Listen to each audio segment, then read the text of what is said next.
जय हिंद दोस्तों, एक बार फिर से स्वागत है आप सभी का आपके अपने YouTube चैनल जीके क्यूज पर। और आज की क्लास रेलवे आरपीएफ भर्ती 2024 के एग्जाम की जो भी मेरे भाई बहन तैयारी कर रहे हैं, आप सभी के लिए जीके जीएस के इंपॉर्टेंट एमसीक्यू फॉर्मेट में क्वेश्चन होने वाले हैं।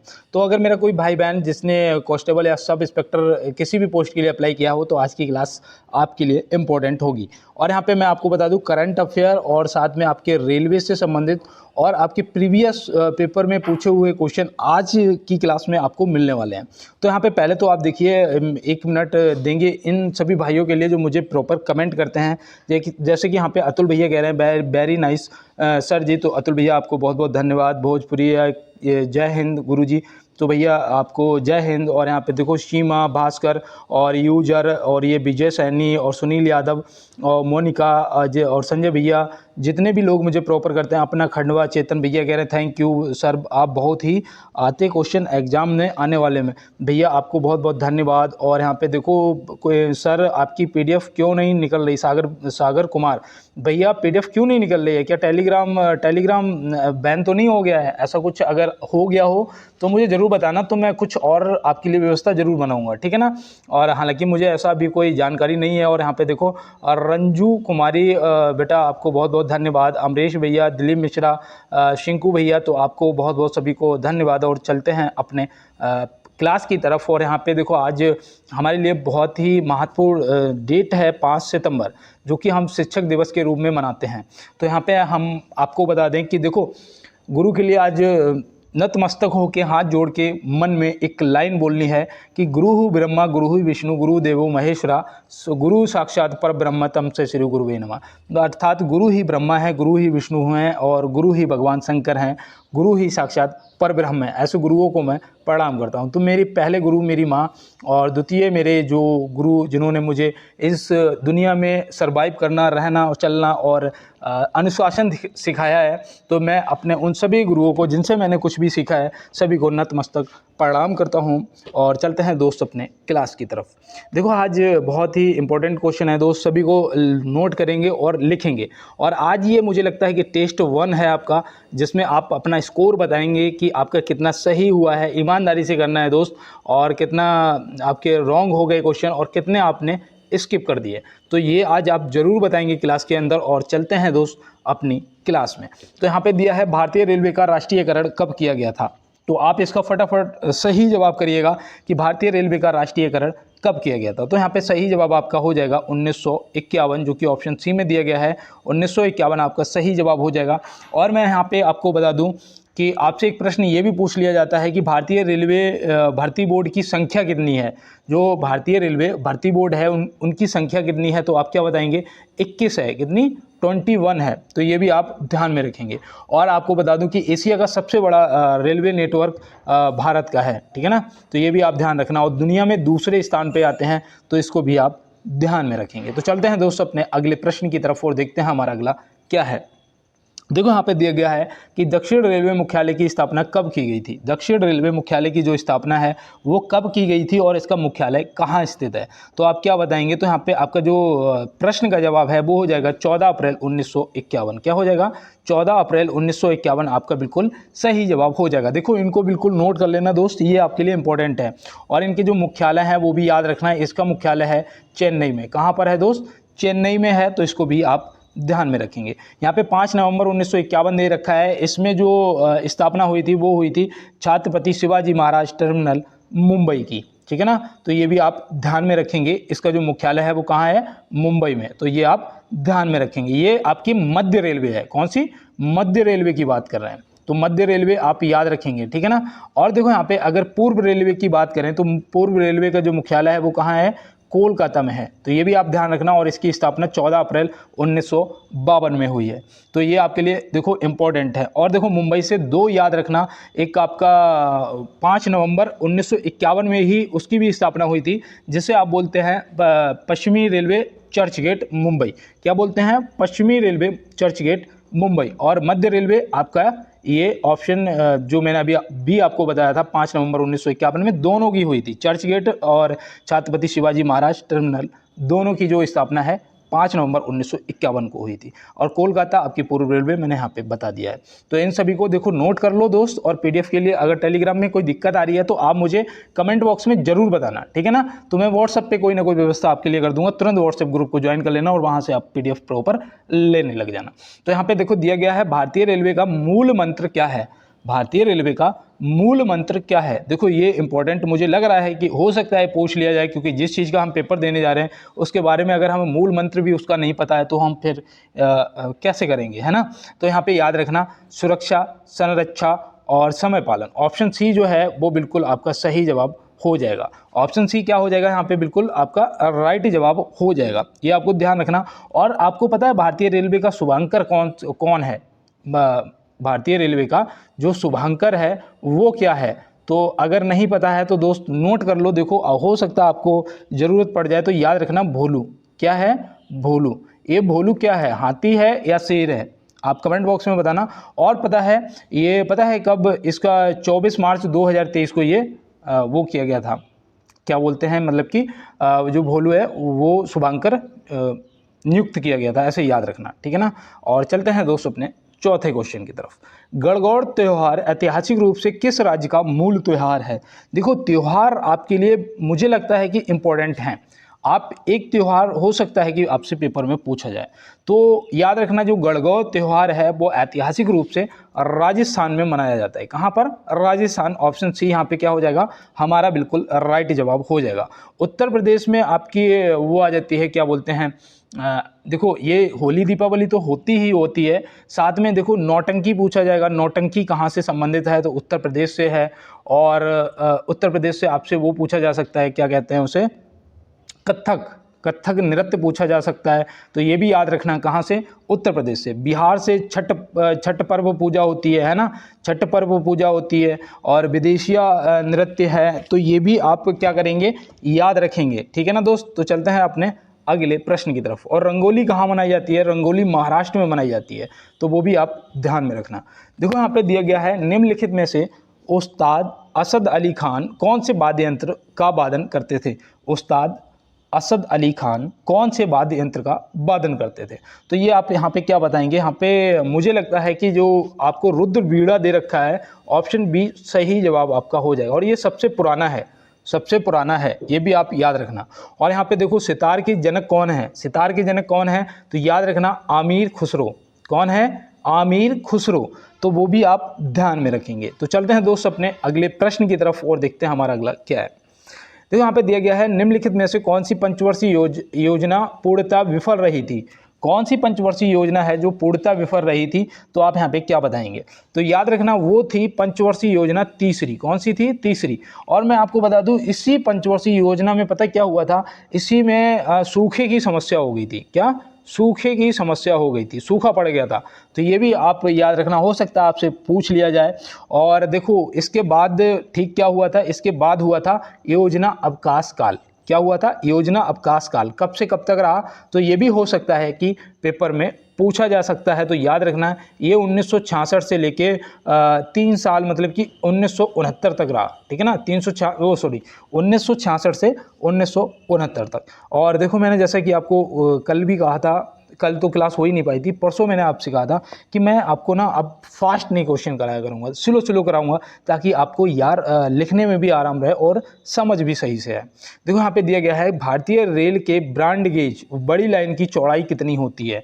भारतीय रेल के ब्रॉड गेज जो जिसे बड़ी लाइन बोलते हैं उसकी चौड़ाई कितनी होती है। देखिए ना ये दोनों पटरियां जो होती हैं इनके ये बीच की जो चौड़ाई है वो कितनी होती है, तो आप क्या बताएंगे। तो यहाँ पे याद रखना है, अगर देखो यहाँ पे मीटर में दे रखा है, मीटर में दे रखा है तो याद रखना 1.676 मीटर, ऑप्शन ए। और अगर यही फुट में दिया होता तो आप क्या बताते, तो याद रखना 5 फुट 6 इंच। कितना, 5 फुट 6 इंच फुट में अगर बोलेगा। और इसके बाद आप याद रखना यहाँ पे जो दे रखा है 1.435 मीटर, ये पता किसका है, ये स्टैंडर्ड गेज। इसके बाद आता है स्टैंडर्ड गेज। तो स्टैंडर्ड गेज जो है ये याद रखना, इसकी मीटर में जो लंबाई दे रखी है वो चौड़ाई जो दे रखी है वो है। और अगर फुट में पूछेगा तो याद रखना 4 फुट और 8 सही 1/2, हाँ सही है, 8 सही 1/2 इंच। तो ये आप याद रखना, इसकी चौड़ाई हो जाएगी, ठीक है ना। और उसके बाद आपका आता है ये जो 1 मीटर किसकी चौड़ाई होती है, ये जो पटरियों के बीच की जो 1 मीटर चौड़ाई है उसे क्या बोलते हैं, तो उसे बोलते हैं सीधा सा मीटर है ना, तो मीटर गेज। ये कौन सा है, ये मीटर गेज है। मुझे लग रहा है ये आपको याद भी रहेगा ना, है ना। और ये याद रखना, ये होता है 3 फुट, और 3 फुट 3 सही 3/8 इंच। तो ये भी आप ध्यान में रखेंगे, है ना। इसके बाद आपका नैरो गेज आ जाता है, जो जिसकी वो होती है, चौड़ाई होती है 0.762 मीटर, ठीक है ना, 762 मीटर, जिसे अगर फुट में देखेंगे तो कितना हो जाएगा, 2 फुट 6 इंच के लगभग, ठीक है ना, 2 फुट 6 इंच के लगभग। तो यहाँ पे मैंने जो भी बताया, अगर ना समझ आया हो तो एक बार क्लास को बैक करना और फिर से इस क्वेश्चन को पूरा सुनना सही से, और क्या करना है, नोट कर लेना, ताकि आपको याद रहे। ये रेलवे से संबंधित प्रश्न है यार। और देखो यहाँ पे दिया गया है कि भारत ने अपना पहला राष्ट्रीय अंतरिक्ष दिवस कब मनाया है। देखो ये पहली बार अपना पहला राष्ट्रीय अंतरिक्ष दिवस मनाया गया है। तो याद रखना, ये 23 अगस्त 2024 को। कब, 23 अगस्त 2024 को। 23 अगस्त 2024 यहाँ पे क्या हो जाएगा आपका, बिल्कुल दोस्त सही जवाब हो जाएगा।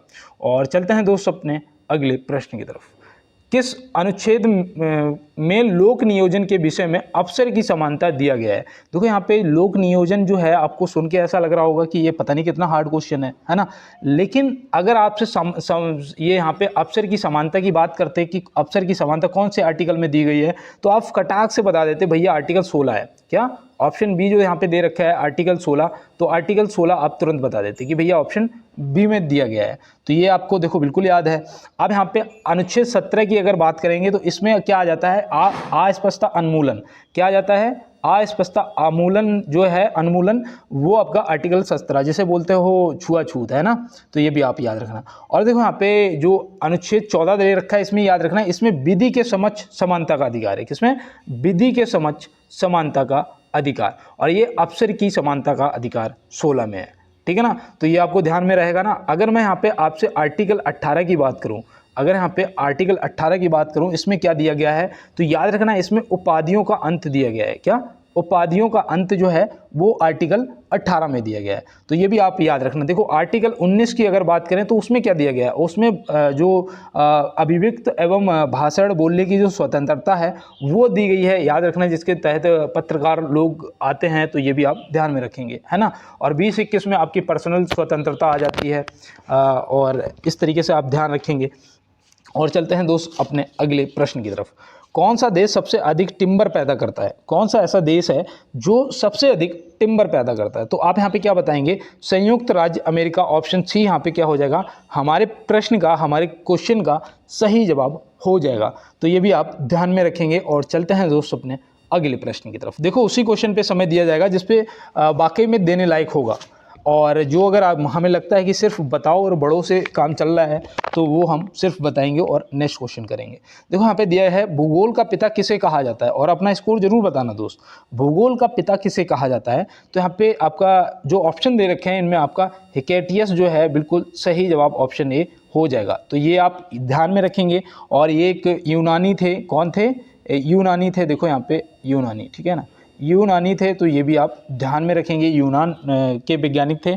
और पता है आपको कि पृथ्वी की परिधि का सही मापन सबसे पहले किसने किया था। तो याद रखना, उनका नाम है, देखो ई से था क्या, इटेरोस्थनीज था, ठीक है ना। और वैसे इन्हें ही बोला जाता है, लेकिन अगर प्रश्न में आपको हिकेटियस दिया जाएगा तो आप लगा देना, ठीक है ना। और देखो भूगोल शब्द का जो सर्वप्रथम प्रयोग है वो भी किन्ने किया था, इन्होंने ही किया था, इरेटोस्थनीज ने, इरेटोस्थनीज, आप ध्यान रखेंगे। और अरस्तु जो हैं, अरस्तु को क्या बोला जाता है बताओ। अरस्तु, पहले तो याद रखना, अरस्तु सिकंदर के गुरु थे ना। और इन्हें क्या बोला जाता है, ये मैंने आपको परसों की क्लास में बताया था, अगर आपको याद हो तो।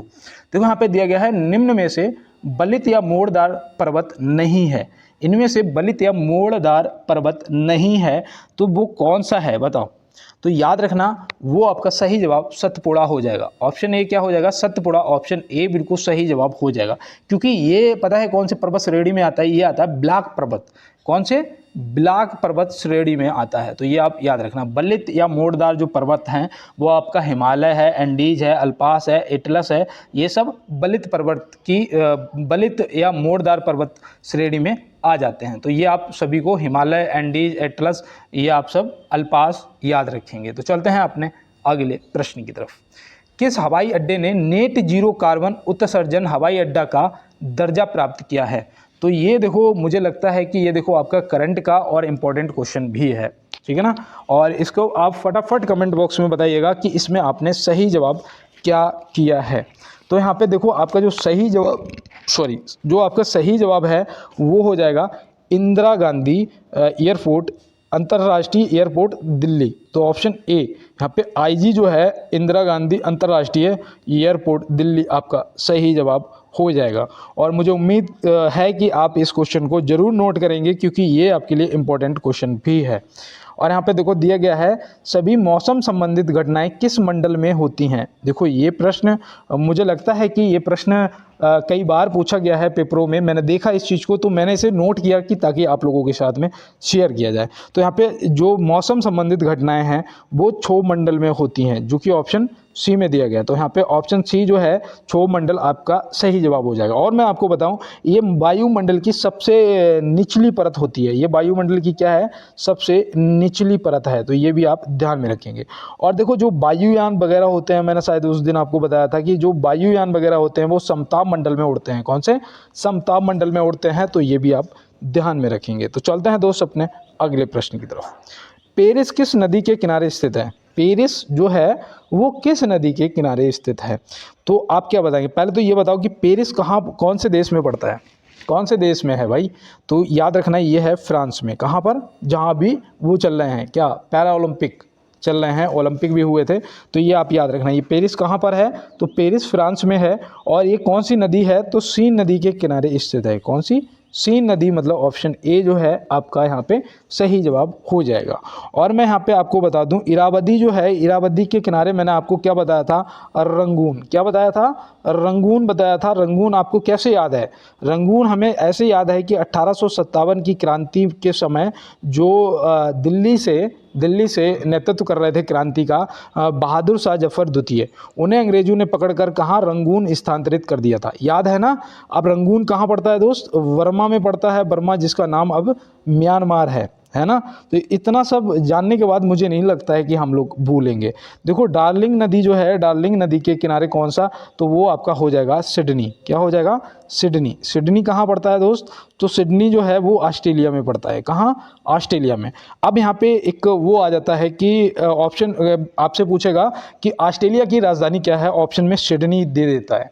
और हम क्या करते हैं? हम जल्दबाजी में सिडनी को टिक कर देते हैं कि सिडनी ऑस्ट्रेलिया है ना। लेकिन ऑस्ट्रेलिया की जो राजधानी है वो है कैनबरा। क्या है? कैनबरा है। और मैंने उस दिन आपको ऑस्ट्रिया की राजधानी भी बताई थी, वियना, है ना। ऑस्ट्रिया और ऑस्ट्रेलिया देखो दोनों याद रखना दोस्त, भूलना नहीं है। देखो ब्रह्मपुत्र के किनारे कौन सा वो स्थित है? बताओ भारत में ब्रह्मपुत्र के किनारे कौन सा शहर स्थित है? तो आप क्या बताएंगे? गुवाहाटी। गुवाहाटी जो है वो ब्रह्मपुत्र नदी के किनारे स्थित है। आपसे हैदराबाद भी मैंने पूछा था जो कि आपने मूसी नदी बताया था। मैंने आपसे अयोध्या भी पूछा था जो कि आपने सरयू नदी बताया था। मैंने आपसे वाराणसी पूछा था। मैंने आपसे हरिद्वार पूछा था जो कि आपने गंगा के किनारे बताया था। मैंने आपसे प्रयागराज, जिसे इलाहाबाद, जिसका अभी जो नाम इलाहाबाद था अब बदल के प्रयागराज कर दिया गया क्योंकि पहले भी प्रयागराज ही था हमारे पुराणों में, ठीक है ना, तभी उसे कर दिया गया। तो याद रखना जो प्रयागराज है ये संगम पर स्थित है। किस पे? संगम पर। अब मैं आपसे जानना चाहता हूं कि संगम कौन सी नदियों का वहां पे होता है, वो आप मुझे कमेंट बॉक्स में बताएंगे। देखो अब पेज पे जगह नहीं बची, तो चलते हैं अपने अगले प्रश्न की तरफ। देखो यहाँ दिया है नील नदी की देन किसे कहते हैं? नील नदी की देन किसे कहते हैं? इनमें ऑप्शन भी आपको दे रखे हैं भाई, तो आप जवाब करिएगा। तो यहाँ पे अगर जवाब आपने कर दिया तो ठीक है, नहीं तो ऑप्शन बी लगा लो, मिस्र। किसे करते हैं? बोलते हैं ऑप्शन बी, मिस्र को बोलते हैं। याद रहेगा ना। क्यूबा को क्या बोलते हैं? क्यूबा को अगर आपको याद हो चीनी का कटोरा बोलते हैं। किस, क्या बोलते हैं? चीनी का कटोरा। और बताओ अब मैं आपसे अगर पूछूं कि भारत में चीनी का कटोरा किस राज्य को कहते हैं? बताओ। तो याद रखना, सबसे ज़्यादा गन्ना उत्तर प्रदेश में पैदा होता है, तो चीनी भी सबसे ज़्यादा उत्तर प्रदेश में ही पैदा होगी, है ना। तो ऐसे याद रखना है। मैं चीज़ें इसलिए आपको बताता हूँ ताकि आपको याद रहनी चाहिए। और देखो, अगर तुर्की की बात करें तो इसे यूरोप का मरीज़ बोलते हैं। यही आप सोच रहे थे, मुझे पता है आपके दिमाग में यही चल रहा था कि तुर्की को भी कुछ कहते हैं, तो भैया यूरोप का मरीज़ कहते हैं। अगर मैं आपसे पूछूं कि सूर्योदय का देश किसे कहते हैं, सूर्योदय का देश किसे कहते हैं, तो आप तुरंत बता दोगे भैया जापान को बोलते हैं। किसे बोलते हैं? जापान को बोलते हैं, है ना। तो ये आप याद रखना। मध्य रात्रि का सूर्य कहाँ किसे कहते हैं बताओ? मध्य रात्रि का सूर्य आप कमेंट बॉक्स में बताना। देखो यहाँ पे दिया है, भारतीय रेल के संकेत 2 पीला सिग्नल का मतलब क्या है। भैया देखो, जैसे एक आपने देखा होगा कि लाल होता है, पीला होता है, फिर हरा होता है ना। तो यहाँ पे अगर 2 पीले सिग्नल जल रहे हैं तो आप इनमें से क्या समझेंगे? सावधान, ध्यान से या खतरा? बताओ आपका यहाँ पे क्या जवाब होगा कि इसका मतलब क्या हो सकता है 2 सिग्नल का। तो यहाँ पे 2 सिग्नल अगर हैं पीले तो याद रखना ध्यान से, ध्यान से ऑप्शन बी जो आपको दे रखा है वो सही जवाब हो जाएगा। मतलब अभी जो ट्रेन है वो आगे बढ़ने के लिए रेडी है, लेकिन जो अगला सिग्नल है वो खतरा हो सकता है, इसका मतलब होता है ये। तो मतलब ध्यान से जाना है, ठीक है ना। समझ गए चीज़ों को। अब देखो यहाँ पे जो सावधान का मतलब होता है, यहाँ पे जो ऑप्शन ए में दे रखा है सावधान, तो इसका मतलब क्या होता है? इसका मतलब होता है एक पीला सिग्नल, है ना। और यहाँ पे देखो जो खतरा है ये तो सभी को पता है कि लाल सिग्नल हो जाएगा। और अगर आपको हरा सिग्नल दिखाया गया है तो मतलब कि लाइन साफ है, आप जा सकते हो, ठीक है ना। जो आपके रूल नियम कायदे हैं, जो स्पीड है उस स्पीड पे आप जा सकते हो। तो ये आप ध्यान रखना। देखो ये इसीलिए मैंने 2 पीले सिग्नल पूछे कि मैं जानना चाहता था कि आपका जवाब क्या होगा, है ना। और यहाँ पे देखो दिया गया है, भारत में सबसे लंबी रेल सुरंग कौन सी है। आज रेलवे से संबंधित क्वेश्चन आप पढ़ के मुझे लग रहा है कि बहुत अच्छा लग रहा होगा। देखो 17 क्वेश्चन हो भी चुके हैं, ये 18वां क्वेश्चन है। और मैं 1 मिनट के लिए रुकूंगा और यही कहूँगा, आज शिक्षक दिवस है, हो सकता है मेरी जबान पे माँ सरस्वती विराजमान हो। और जो भी मेरे भाई बहन मेरे साथ जुड़े हुए हैं, मेरे प्यारे नन्हे मुन्ने भाई बहन, अगर आप लोग इस बार पक्का सफल होना चाहते हो तो मेरी यही दुआ है आज आपको कि आप इस बार 100% सफल हो जाएंगे, आपको वर्दी मिल जाएगी। ये मैं अपनी बाड़ी से कह रहा हूँ आपसे आज। अगर आप मुझे अपना भाई मानते हो या गुरु मानते हो तो ये मेरा आज आपको आशीर्वाद है कि इस बार आप 100% सफल हो जाएंगे। बस आप भी थोड़ा सा अपने भैया को सपोर्ट कर दीजिएगा, क्योंकि मैं बीच में बिल्कुल नहीं कहता हूँ, इसलिए मुझे यहाँ पे लगा कि आपसे कहना चाहिए कि आप यार अगर नए जुड़े हो तो यार एक बार लाइक वाला बटन दबा देना, ठीक है ना। और मुझे पता है कि मेरे पुराने जितने भी दोस्त मेरे साथ अभी तक जुड़े हुए हैं, लगभग ये परिवार 16,000 लोगों का हो गया है। और मुझे लगता है कि हर कोई सपोर्ट करता है और बहुत अच्छे से सब्सक्राइब भी सभी दोस्त करते हैं, बेल आइकन भी दबा रखा है और शेयर भी करते हो। आप अगर शेयर नहीं करते हो तो इतना ग्रोथ होना मुझे पॉसिबल नहीं लगता है, ठीक है ना। मैंने इतना नहीं सोचा था सच में कि एक क्लास पे 100 के व्यूज जा रहे हैं, वो भी रेलवे की क्लास है। अब उसमें ऐसा क्या है मुझे नहीं समझ आया, लेकिन मुझे ये पता है कि उस पर आपका 100% सपोर्ट है, वो तभी वहाँ तक पहुँची है। तो दोस्त बिल्कुल आप लोग इसी प्रकार से अपने भैया के सपोर्ट में बने रहिएगा और भैया भी आपके लिए अपना पूरा जी जान लगाएगा। देखो यहाँ पे दिया है, भारत में सबसे लंबी रेल सुरंग कौन सी है। भारत में सबसे लंबी जो रेल सुरंग है वो आपकी हो जाएगी पीर पंजाल रेलवे सुरंग। पीर पंजाल रेलवे सुरंग ऑप्शन ए आपका सही जवाब हो जाएगा। कहाँ पर, ये कहाँ पर है भाई बताइएगा। ये कहाँ पर, शायद जम्मू कश्मीर में है ना। इसे एक और नाम से जानते हैं, ये जम्मू में है, इसका एक और नाम है T50। इसे किससे, T50 के नाम से भी जाना जाता है। और मैं आपको बता दूं इसकी जो लंबाई है ना, लंबाई भी याद रखना 11.225 किलोमीटर, 11.225 मतलब 11 किलोमीटर हो जाएगा, ये 225 मीटर हो जाएगा, ठीक है ना। तो ऐसे याद रखना। तो मुझे लगता है ये आपके लिए इम्पोर्टेंट है। और आपसे रेलवे से और भी पूछा जा सकता है कि सबसे बड़ा यार्ड कहाँ है। सबसे बड़ा रेलवे का यार्ड जो है वो कहाँ है, तो वो याद रखना मुगल सराय में है। कहाँ पर दोस्त, मुगल सराय में है। तो ये भी आप ध्यान में रखेंगे। तो चलते हैं दोस्त अपने अगले प्रश्न की तरफ। और यहाँ पे आप देख रहे होंगे कि भैया ने आज अटल सुरंग या चेनानी सुरंग के बारे में नहीं बताया है। तो मैं जानना चाहता हूँ कि क्या आप मुझे कमेंट बॉक्स में आप बताएंगे मुझे उसके बारे में, तो अगर बता सकते हो तो ज़रूर बताना दोस्त। और यहाँ पे दिया है पेरिस पैरालंपिक 2024 में सुमित अली ने किस इवेंट में गोल्ड मेडल जीता है। ये बहुत बड़ी बात है और पहले तो इन भैया को बहुत बहुत धन्यवाद कि इन्होंने हमारा देश, मतलब कि ये भैया भी हमारे हैं और इन्होंने हमारे देश का एक गौरव बढ़ाया है, मान बढ़ाया है और हमारे देश के लिए गोल्ड मेडल जीता। बहुत बड़ी बात होती है खिलाड़ी के लिए मेडल जीतना, ये मैं समझ सकता हूँ और मैं आपको बता रहा हूँ कि वाकई में इनका जो खेल है वो आप समझ सकते हैं, जेवलिन थ्रो है। क्या है? Javelin throw, option B. यहाँ से आप नीरज चोपड़ा जी को भी याद कर सकते हैं, है ना, जिन्होंने अभी रजत पदक जीता था। क्या भारत ने उस जो अभी ओलंपिक हुआ था उसमें रजत पदक जीता था। ये पैरा ओलंपिक है, ठीक है ना, ये याद रखना। और देखो इनके सम्मान में मैं एक लाइन कहूँगा कि द्वंद्व कहाँ तक पाला जाए, युद्ध कहाँ तक टाला जाए, राणा का तू वंशज है, फेंक जहाँ तक बाला जाए। ठीक है ना, युद्ध कहाँ तक टाला जाए, द्वंद्व कहाँ तक पाला जाए, राणा का तू वंशज है, फेंक जहाँ तक बाला जाए। तो बिल्कुल, और चलते हैं दोस्त अपने अगले प्रश्न की तरफ। देखो यहाँ पे दिया है नोबल म्यूजियम विश्व में कहाँ स्थित है। नोबल म्यूजियम विश्व में कहाँ स्थित है, तो आप क्या बताएंगे। अब यहाँ पे मुझे लग रहा है कि भैया लोग सोच रहे हैं कि भैया ये पता नहीं, भैया ये स्वीडन में है। अब स्वीडन में यहाँ पे शहर अगर पता होगा तो आप ढूंढ पाओगे, नहीं तो वहाँ पे मैंने यहाँ पे हिमाचल प्रदेश तब भी दे रखा है, उसमें नहीं दिया जाएगा, है ना, वहाँ पे कुछ और दे देगा यहाँ पे। तो याद रखना ये आपका हो जाएगा स्टॉकहोम। स्टॉकहोम, ऑप्शन ए जो है आपका सही जवाब हो जाएगा, स्वीडन में पड़ता है और ये आप ध्यान रखना। और स्टॉकहोम के क्या बोलते हैं, हृदय स्थल पुराने शहर, ठीक है ना, क्या उसे उसका नाम है यार, क्या बोलते हैं, गमला स्टेन, क्या गमला स्टेन, तो वो भी आप ध्यान में रखेंगे। तो फिर चलते हैं दोस्त अपने अगले प्रश्न की तरफ और देखते हैं हमारा अगला क्या है। और देखो अभी जो मैंने आपको एक प्रश्न बताया था गोल्ड मेडल वाला जेवलिन थ्रो सुमित अतिल जी का, उसमें याद रखना उसमें उन्होंने कितना फेंका था वो मैंने शायद बताना आपको भूल गया। तो याद रखना 70.59 मीटर, ठीक है ना, 70.59 मीटर फेंका है। और इनका जो टोक्यो में रिकॉर्ड था, इनका ही रिकॉर्ड था टोक्यो में। टोक्यो में इनका रिकॉर्ड पता क्या था, वो था 68.55 मीटर, जिसको इन्होंने इस बार ओलंपिक में ब्रेक कर दिया, 70.59 मीटर फेंक दिया, मतलब अपना ही रिकॉर्ड तोड़ दिया। तो ये भी आप ध्यान रखेंगे। और यहाँ पे देखो जो हमारा अगला क्वेश्चन है कि विश्व वन्यजीव कोष का प्रतीक क्या है।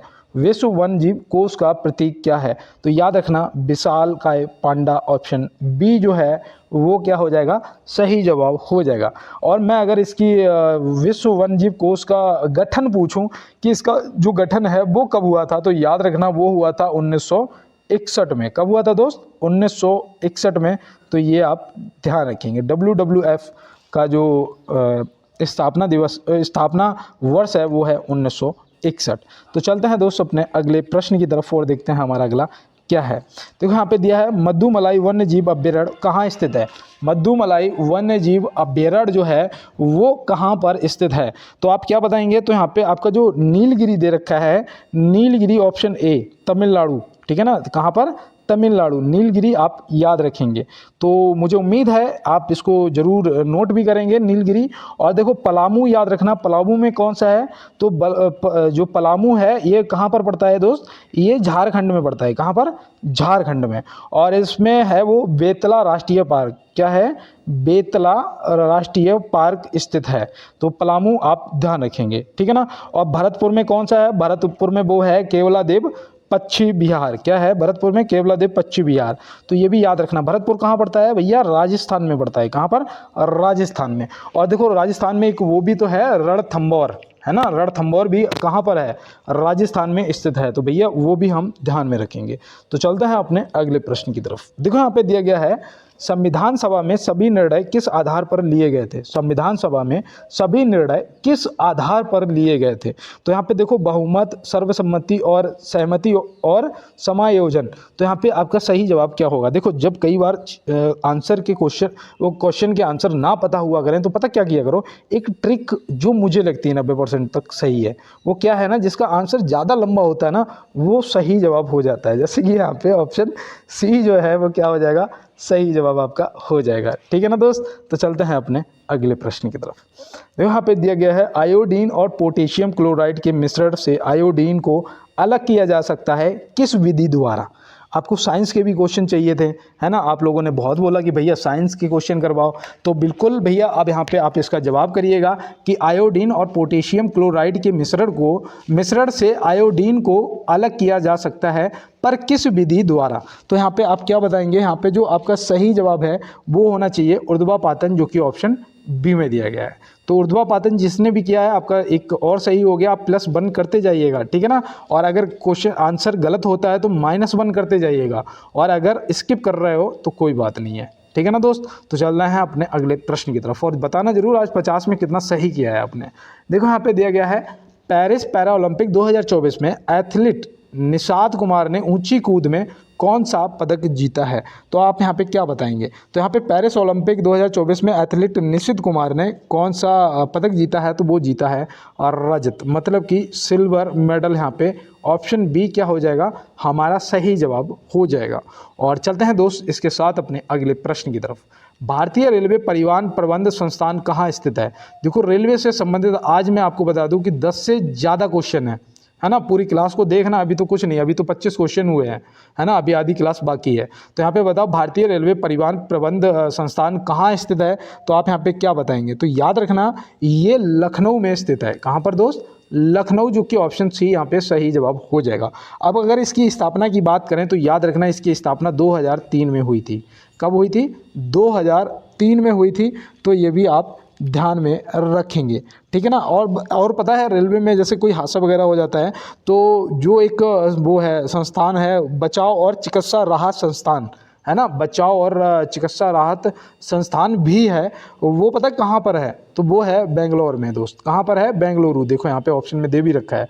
तो बचाव और चिकित्सा राहत संस्थान बेंगलुरु में है, जिसकी अगर स्थापना की बात करेंगे तो वो हुई थी 2004 में।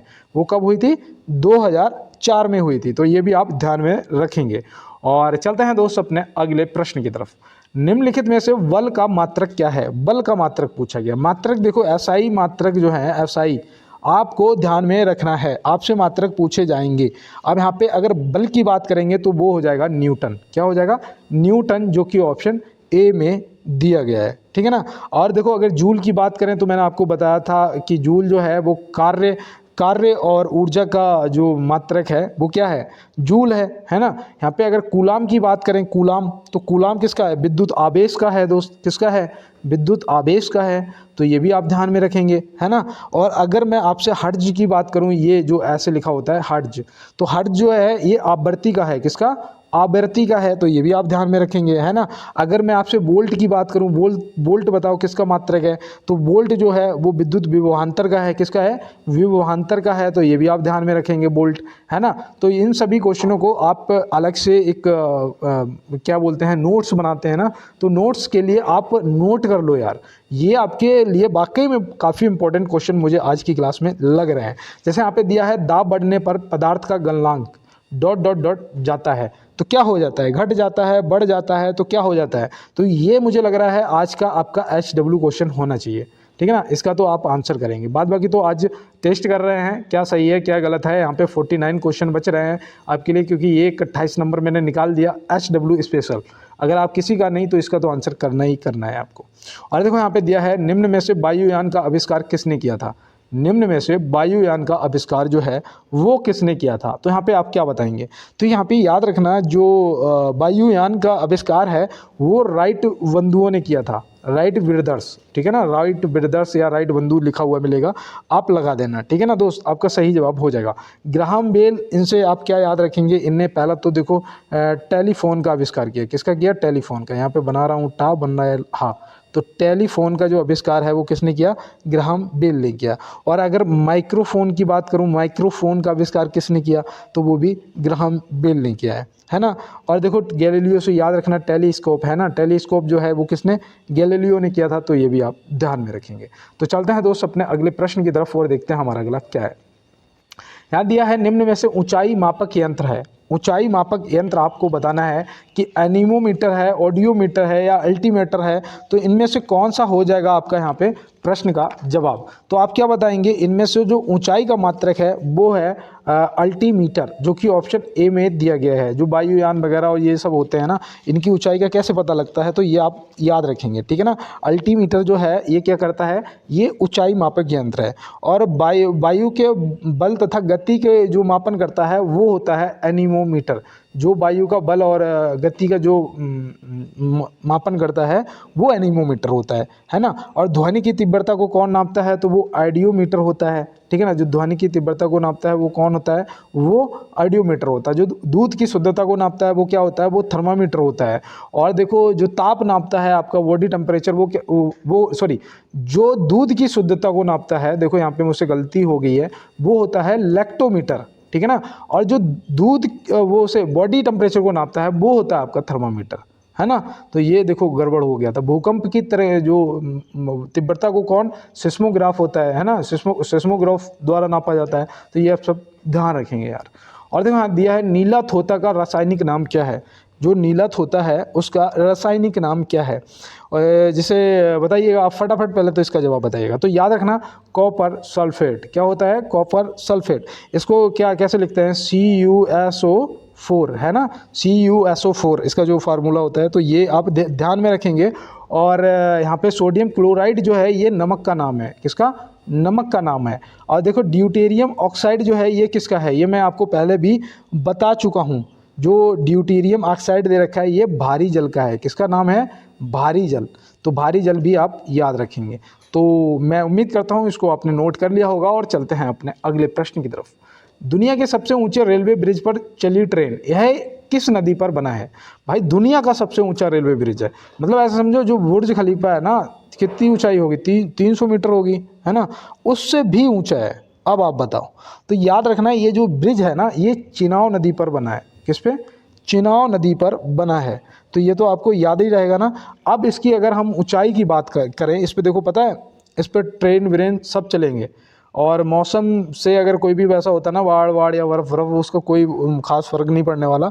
और इसकी ऊंचाई की अगर बात करें तो ऊंचाई है 359 मीटर। कितनी है दोस्त, 359 मीटर, मतलब कि बुर्ज खलीफा से भी ऊंचा हो गया है ना। और देखो ये मैं आपको इसलिए कह रहा हूँ कि आप चीज़ों को याद रखें, इसलिए एक दूसरे से जोड़ के बताता हूँ चीज़ों को। और यहाँ पे देखो दिया है निम्नलिखित में से कोशिका भित्ति की खोजकर्ता कौन है। कोशिका भित्ति के खोजकर्ता यहाँ पे आपसे पूछ लिया गया। देखो साइंस के लिए आप कहते हो, मुझे लगता है कि आज आपके लिए ये साइंस के क्वेश्चन इंपॉर्टेंट हैं। और यहाँ पे आप याद रखना कोशिका भित्ति रॉबर्ट हुक। ऑप्शन ए क्या हो जाएगा, ऑप्शन ए जो रॉबर्ट हुक है वो आपके सही जवाब हो जाएंगे। और इन्होंने इसकी जो खोज है ना वो कब की थी, वो भी हो सकता है पूछ लिया जाए। भाई ऐसा की तैयारी कर रहे हो तो आपसे हलवा क्वेश्चन तो नहीं पूछेंगे, है ना, इन्हीं में से पूछेंगे लेकिन हार्ड करके। तो खोज जो है वो याद रखना 1665 ईस्वी में की थी। कब की थी, 1665 ईस्वी में की थी। तो ये भी आप ध्यान रखेंगे। और यहाँ पे देखो जो क्रिश्चियन डी ड्यूब हैं, इन्होंने किसकी खोज की थी, तो इन्होंने लाइसोसोम आप याद रखेंगे। उस दिन मैंने आपको बताया था ना कि कोशिका की आत्महत्या की थैली किसे बोलते हैं, तो तुरंत सभी ने जवाब किया था लाइसोसोम को बोलते हैं। और मैंने उसके कोशिका के पावर हाउस की भी बात की थी, किसे बोलते हैं, तो वो माइटोकॉन्ड्रिया को बोलते हैं, है ना। मैंने ये आपको शायद परसों बताया था, परसों या धरसों बताया था, मुझे याद है अभी भी। तो ये आप ध्यान में रखेंगे। विटामिन की खोज तो फंक ने की थी, ये तो सभी को पता है, तो कोई भी दिक्कत नहीं आने वाली है। तो चलते हैं दोस्त अपने अगले। देखो 17 दूनी 34 क्वेश्चन होने जा रहे हैं, ठीक है ना। अब मैं एक बार 17 नंबर पे रुकता हूँ, एक बार 34 नंबर पे 1 मिनट के लिए रुकता हूँ और यही कहता हूँ, हो सकता है माँ सरस्वती आज विराजमान हो मेरी बाड़ी पे, और जो भी मेरी आवाज़ को सुन रहे हैं, जिनके भी काम सुन रहे हैं, उन्हें 100% इस बार वर्दी मिल जाएगी। और आप भी अपने भाई को यार एक बार सपोर्ट कर दीजिएगा, लाइक वाला बटन जरूर प्रेस करेंगे, मुझे भरोसा है। और साथ में चैनल को सब्सक्राइब भी कर लेना है, बेल आइकन को दबा लेना। और अगर PDF किसी को चाहिए तो टेलीग्राम ग्रुप को ज्वाइन कर लेना। अगर ज्वाइन करने में कोई दिक्कत आ रही है तो आप मुझे ज़रूर बताना और मैं आपको बताऊं, कमेंट बॉक्स में टाइप कर देना है, ठीक है ना। और अगर हो सके आज शिक्षक दिवस पे मुझे कुछ दे सकते हो तो यार क्लास को थोड़ा सा शेयर कर देना अपने दोस्तों के साथ में। हालांकि मुझे आपसे कुछ भी नहीं चाहिए, सिर्फ एक पेन चाहिए, वो भी आप जब आपका सिलेक्शन हो जाएगा, सफल हो जाओगे, तब मुझे एक पेन गिफ्ट करना है बस। और यहाँ पे देखो दिया गया है निम्नलिखित में से विटामिन ई का रासायनिक नाम क्या है। यहाँ पे विटामिन ई का रासायनिक नाम पूछा गया है, तो आप क्या बताएंगे, तो याद रखना वो होता है टैकोफेरॉल। ऑप्शन बी क्या हो जाएगा, ऑप्शन बी सही जवाब हो जाएगा। बताओ रेटिनॉल किसका होता है, रेटिनॉल जो है ये कौन से विटामिन का रासायनिक नाम है? तो आप क्या बताएंगे? विटामिन ए का रासायनिक नाम रेटिनॉल है भैया, है ना। और यहाँ पे देखो एस्कॉर्बिक अम्ल दे रखा है, एस्कॉर्बिक अम्ल। तो एस्कॉर्बिक अम्ल जैसे ही मैं सुनता हूँ ना, मेरे दिमाग में तुरंत दौड़ जाता है कि वो विटामिन सी का रासायनिक नाम है, ठीक है ना। कैल्सीफेरॉल बताओ, कैल्सीफेरॉल जो है ये कौन से विटामिन का नाम है? तो याद रखना ये विटामिन डी का नाम होता है ना। किसका होता है? विटामिन डी का होता है। बताओ विटामिन B1 का नाम क्या है, रासायनिक नाम क्या है? तो याद रखना क्या है? थायमीन है।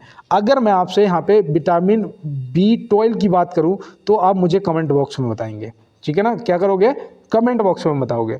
और मैं उम्मीद कर रहा हूँ कि आज की क्लास वाकई में आपको बहुत पसंद आएगी और आप मेरा पूरा सपोर्ट भी करोगे। यहाँ पे नेक्स्ट क्यों नहीं हुआ क्वेश्चन हो गया। चलो यहाँ पे देखो दिया गया है, खाना पकाने का तेल वनस्पति घी में किस प्रक्रिया द्वारा बदला जाता है?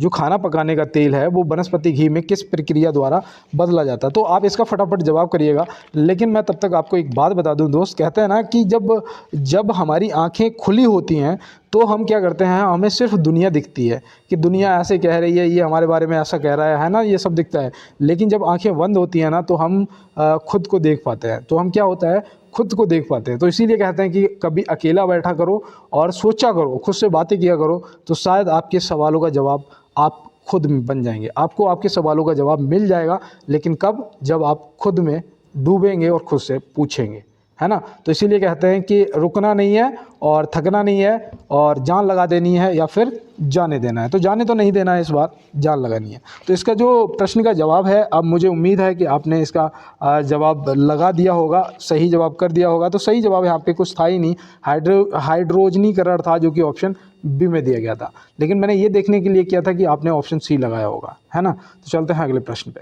G20 विदेश मंत्रियों की बैठक 2023 में किस शहर में आयोजित हुई है? 2023 में, हाँ ठीक है, 2023 में G20 विदेश मंत्रियों की बैठक पूछी गई है, किस शहर में आयोजित हुई है? तो यहाँ पे आप क्या बताएंगे? यहाँ पे हमारा सही जवाब नई दिल्ली हो जाएगा, जो कि ऑप्शन ए में दिया गया है। तो ये आप याद रखना। आपसे पता पेपर में ये जो G20 है ना, G20 है, इसमें G का मतलब पूछ देगा। तो याद रखना क्या है? ग्रुप है। क्या है? ग्रुप है। तो ये भी आप याद रखेंगे, ठीक है ना। तो ग्रुप आप याद रखेंगे। और चलते हैं दोस्त अपने अगले प्रश्न की तरफ। और मेरी राइटिंग पे कोई मत जाना, क्योंकि मेरे पास पेन नहीं है मेरे भाई, ठीक है ना। मैं ये अपनी फिंगर से लिख रहा हूँ और आप तो जानते हो फिर थोड़ा टेढ़ा मेढ़ा, गलत सलत हर तरीके से हो जाता है, क्योंकि लिखना कुछ चाहता हूँ और फिंगर जहाँ भी टच होती है वहाँ पर लिख जाता है ना। तो इसलिए मैं माफ़ी चाहता हूँ। पेन बहुत जल्दी ले आऊँगा मैं अभी। और यहाँ पर मैं आपको बताऊँ, देखो अगला प्रश्न है कि मिशन चंद्रयान 3 के रोवर का नाम क्या है? मिशन चंद्रयान 3 जो है उसके रोवर का यहाँ पे नाम पूछ दिया गया है। और देखो जो ये कब लॉन्च हुआ था ये भी आपको देखो ध्यान रखना है दोस्त, है ना, क्योंकि आपसे पूछा जा सकता है। तो रोवर की अगर बात करेंगे तो वो रोवर तो है प्रज्ञान। क्या है? प्रज्ञान। ऑप्शन सी यहाँ पे क्या हो जाएगा? ऑप्शन सी हो जाएगा हमारा बिल्कुल सही जवाब, प्रज्ञान। लेकिन अगर हम लैंडर की बात करें तो लैंडर का नाम बताओ। चलो लैंडर का नाम बताओ। तो लैंडर का नाम विक्रम है। क्या है? विक्रम है। अगर हम इसकी बात करें कि ये कब लॉन्च हुआ था तो आप क्या बताएंगे? तो याद रखना ये कब लॉन्च हुआ था दोस्त, फटाफट देखो, अगर किसी को याद आ रहा हो तो ज़रूर बताओ। तो मैंने उम्मीद जो की थी कि शायद किसी ने बताया होगा, तो आपने बता भी दिया है और मैं भी आपको बता देता हूँ। 14 जुलाई, क्या हो जाएगा? 14 जुलाई 2023 कब हुआ था? 14 जुलाई 2023 को। अब इसकी अगर बात करें कि हम किस रॉकेट से हुआ था, तो वो कौन सा रॉकेट था जिससे इसे ले जाया गया था, लॉन्च किया गया था? तो वो देखो इम्पोर्टेंट है, याद रखना है, नोट कर लो। वो था कौन सा था ये देखो, GSLV। हाँ ठीक है, GSLV-1 था, ठीक है ना। वो कौन सा रॉकेट था? GSLV-1 था। तो ये कई बार क्या होता है ना, चीज़ें पड़ी हुई होती हैं और दिमाग से कभी कभी रिवीजन नहीं करोगे तो उतर जाएंगी, है ना। और अभी मैं रिवीजन नहीं कर पा रहा हूँ काफ़ी दिनों से, मुझे पता है, क्योंकि इतना ज़्यादा काम था। लेकिन माफ़ी चाहते हैं, काम भी ज़रूरी है जीने के लिए, खाना भी ज़रूरी है तो काम भी ज़रूरी है और पढ़ाई भी ज़रूरी है। तो यहाँ पे देखो दिया गया है कि साल 2025 में ICC विश्व टेस्ट चैंपियनशिप फाइनल में की मेज़बानी कौन देश करेगा? तो भैया चैंपियनशिप फाइनल की जो मेज़बानी है कौन सा देश करेगा ICC विश्व टेस्ट चैंपियनशिप की? तो यहाँ पे आप क्या बताएंगे? तो यहाँ पे जो सही जवाब है वो याद रखना, इंग्लैंड करेगा। अब अगर यहाँ पे आपसे पेपर में क्वेश्चन कठिन करेगा तो ये पूछेगा कि कौन सी बार कर रहा है भैया, कौन सी बार कर रहा है ये? तो याद रखना ये तीसरी बार कर रहा है। कौन सी बार? तीसरी बार कर रहा है। तो ये आप ध्यान में रखेंगे, ठीक है ना। इंग्लैंड कर रहा है। तो चल रहे हैं अपने अगले प्रश्न की तरफ और देख रहे हैं हमारा अगला क्या है। इसरो की स्थापना कब की गई थी? इसरो का मुख्यालय कहाँ स्थित है ना। इस तरीके से क्वेश्चन आते हैं, है ना। इसके अध्यक्ष कौन है, ऐसे पूछा जाता है। तो इसरो की जो स्थापना है वो याद रखना 15 अगस्त 1969 में हुई थी। 15 अगस्त 1969। यहाँ पे ऑप्शन ए जो है वो क्या हो जाएगा, वो हो जाएगा हमारा बिल्कुल सही जवाब। अब इसके अगर मुख्यालय की बात करें, मुख्यालय कहाँ है, तो वो है भैया बेंगलुरु में। कहाँ पर है, बेंगलुरु में है। तो ये भी हमें याद रहेगा। अगर हम इसके अध्यक्ष की बात करें, इसरो के जो वर्तमान अध्यक्ष हैं वो कौन है, तो वो याद रखना वो है एस सोमनाथ। कौन है, एस सोमनाथ। तो ये भी आप याद रखेंगे, मिस्टर एस सोमनाथ। और यहाँ पे देखो दिया गया है 18वें एशियाई खेलों का आयोजन किस देश में हुआ है। 18वें एशियाई खेलों का जो आयोजन है वो किस देश में हुआ है, तो यहाँ पे आप क्या बताएंगे। तो यहाँ पे इंडोनेशियाई लिखा है तो इंडोनेशियाई तो लगा देंगे, लेकिन अगर ऑप्शन में जकार्ता लिखा हुआ मिल जाता है, क्योंकि जकार्ता में हुआ है। जकार्ता कहाँ पड़ता है, इंडोनेशिया में पड़ता है ना। तो जकार्ता में हुआ था। और ये पता है, ये क्वेश्चन पुराना है। ये कब हुआ था, ये हुआ था 2018 में। कब हुआ था, देखो 18वां पूछा गया है ना, तो ऐसे याद रखना कब हुआ था, 2018 में हुआ था। और जो 19वां है ना, 19वां वो कहाँ हुआ था, वो चीन में हुआ था। कहाँ हुआ था, चीन में हुआ था। तो ऐसे आप ध्यान रखेंगे। तो चलते हैं दोस्त अपने अगले प्रश्न की तरफ। कई बार पुराने क्वेश्चन भी आ जाते हैं पेपर में, तो मुझे भी लगा आपको बताना चाहिए। और यहाँ पे देखो दिया है, पीएम मित्रा योजना के अंतर्गत किन 2 जिलों में टेक्सटाइल पार्क का शुभारंभ हुआ है। देखो ये आपके करंट का क्वेश्चन है। पीएम मित्र योजना के अंतर्गत किन 2 जिलों में टेक्सटाइल पार्क का शुभारंभ हुआ है, तो आप यहाँ पे क्या बताएंगे। तो वो 2 जिले कौन से हैं, तो वो भैया उत्तर प्रदेश के लखनऊ और हरदोई है। कौन है भैया, लखनऊ और हरदोई, जो कि ऑप्शन ए यहाँ पे आपका सही जवाब दोस्त हो जाएगा। और चलते हैं इसी के साथ अपने अगले प्रश्न की तरफ। देखो यहाँ पे दिया गया है, प्रथम विश्व हिंदी सम्मेलन कहाँ हुआ था। प्रथम विश्व हिंदी सम्मेलन जो है वो कहाँ हुआ था, तो आप क्या बताएंगे। याद रखना भैया ये नागपुर में हुआ था। ऑप्शन सी यहाँ पे क्या हो जाएगा, ऑप्शन सी जो है वो सही जवाब हो जाएगा। और ये पता है आपको, ये 10 से 12 जनवरी तक चला था। कब तक, 10 से 12 जनवरी 1975 में। हाँ ठीक है, 1975 में। देखो ये सन में मुझे याद नहीं आ रही थी सही से, तो याद रखना 10 से 12 जनवरी 1975 में हुआ था नागपुर में। तो ये आप ध्यान में रखेंगे। और चलते हैं दोस्त अपने अगले प्रश्न की तरफ। भारत ने किस देश के साथ मिलकर समुद्री बचाव सम्मेलन केंद्र की शुरुआत की है। भारत ने किस देश के साथ मिलकर समुद्री बचाव सम्मेलन केंद्र की शुरुआत की है, तो आप यहाँ पे क्या बताएंगे। तो याद रखना ये देखो करंट का क्वेश्चन है, और ये भारत ने श्रीलंका के साथ में की है। ऑप्शन सी यहाँ पे सही जवाब हो जाएगा। और चलते हैं दोस्त अपने अगले प्रश्न की तरफ। सूर सागर किस भाषा की रचना है। पता है आपको, ये क्वेश्चन कभी कभी हिंदी में भी पूछ लिया जाता है, हिंदी में पूछ लिया जाता है, और कभी आपसे यहाँ भी पूछा जा सकता है ना। क्योंकि सूर सागर जो है वो किस भाषा की रचना है, और इसके लेखक कौन है ना, इस तरीके से आपसे पूछ लिया जाता है। तो याद रखना पहले तो ये ब्रज भाषा की रचना है, ब्रज भाषा में ये रचना है, ऑप्शन सी। अब इसके अगर उसकी बात करें कि इसके रचनाकार कौन है, तो याद रखना देखो सूर सागर है ना, तो सूरदास हैं। फिर कौन है, सूरदास जी हैं। तो ये भी आप ध्यान में रखेंगे, कौन है, सूरदास जी। तो आपको याद रहना चाहिए। और चलते हैं दोस्तों अपने अगले प्रश्न की तरफ। अब यहाँ पे दिया गया है, राष्ट्रपति जी को उनके कार्यकाल की समीक्षा से पूर्व महाभियोग करने की किसकी अनुशंसा अनिवार्य है। तो किसकी अनुशंसा अनिवार्य है, आपको इनमें से क्या लग रहा है सही जवाब। तो यहाँ पे याद रखना, यहाँ पे जो सही जवाब है वो भारत की संसद हो जाएगा, ठीक है ना। भारत की संसद मतलब ऑप्शन बी या संसद के दोनों सदन, ठीक है ना। तो ऐसे आप ऑप्शन में आएगा तो आप लगा देना, सही जवाब हो जाएगा। और यहाँ पे आपका भारत की संसद सही जवाब होता हुआ है। और आपको बता दूं महाभियोग जो है वो आर्टिकल 61 में दिया गया है। क्या, आर्टिकल 61 में महाभियोग दिया गया है। तो चलते हैं दोस्तों अपने अगले प्रश्न की तरफ। निम्न में से कौन सा फास्फोरस का एक प्रमुख स्रोत है। इनमें से ऐसा कौन सा है जो फास्फोरस का एक प्रमुख स्रोत है, तो आप यहाँ पे क्या बताएंगे। और मैं आपको बता दूं, अगर कोई एसएससी जीडी की तैयारी कर रहे हो तो मेरे साथ जुड़ जाइएगा। मैं एसएससी जीडी का भी आपको रोज़ एक क्लास करवाता हूँ। उसमें पता क्या है, उसमें मैं आपको बता दूं कि उसमें आपको 30 क्वेश्चन टोटल मिलते हैं, जिसमें 10 क्वेश्चन तो वो होते हैं जो अभी पेपर हुआ था 2024 में ही, उसमें से हमसे पूछा जाता है, ठीक है ना। तो उनमें से 10 क्वेश्चन तो प्रीवियस वाले हैं, 20 क्वेश्चन में आपके लगभग 10 क्वेश्चन करंट अफेयर के आ जाते हैं और 10 क्वेश्चन आपको उनसे रिलेटिव जो पूछा जा सकता है आपको करवाता हूँ मैं। तो इन 30 क्वेश्चनों की क्लास में भी आप जुड़ जाइएगा और इसके लिए भी आपको टेलीग्राम पे बिल्कुल फ्री PDF मिलेगी, बस आपको ज्वाइन कर लेना है। और अगर कोई दिक्कत आ रही है टेलीग्राम को, मैंने 2-3 दिन से देख रहा हूँ कि मुझे दोस्त लोग बोल रहे हैं, तो बिल्कुल आप मुझे बताना अब कमेंट बॉक्स में कि कोई दिक्कत आ रही है, तो मैं आपको व्हाट्सएप पे PDF की जुगाड़ कुछ करता हूँ, ठीक है ना। तो फास्फोरस का एक प्रमुख स्रोत पूछा गया है इनमें से, तो याद रखना वो दूध है। क्या है? दूध। और मैं आपको बताऊँ वाकई में मांस भात चिकन विकन इसका मैं बिल्कुल सपोर्ट नहीं करता हूँ दोस्त, और ये गलत है, क्योंकि किसी की हत्या करके आपको क्या लगता है कि आप स्वस्थ रह पाएंगे? नहीं। आप अगर किसी जीव की हत्या करते हैं तो आप सुखी, अपने बॉडी से सुखी नहीं रह पाओगे। मैं आपको बिल्कुल सत्य बता रहा हूँ दोस्त। और जीवों पर अगर दया करते हो तो जीवन में अगर कोई मुश्किल भी आएगी ना, तो वहाँ से भी आपको प्रभु आपका हाथ पकड़ के निकाल के ले जाएंगे। ये मैं आपसे प्रॉमिस करता हूँ, मेरी बात पे अमल करके देखना दोस्त। अगर कोई खाते भी हो तो यार छोड़ देना प्लीज़ यार, क्योंकि किसी की जान लेके खुद की जीभ को स्वाद नहीं देना चाहिए यार, गलत है। और देखो दूध है, और दूध के जो भी उत्पाद हैं जो भी आप दूध से बनाते हैं उनमें भी मिलता है। और ये पता है ये मांस में भी होता है, और इसीलिए मैं कह रहा था कि मांसाहारी नहीं रहना चाहिए, ठीक है ना। जीवों पर दया करो यार। और सेम जो होती है ना, सेम तो याद रखना सेम में भी होता है। तो चलते हैं अपने अगले प्रश्न की तरफ। देखो यहाँ पे दिया गया है, निम्न में से सबसे प्राचीन वाद्य यंत्र है। मैंने ये क्लास की स्टार्टिंग में आपको बताया था और ये भी कहा था कि आप इसको याद रखना, कहा था ना।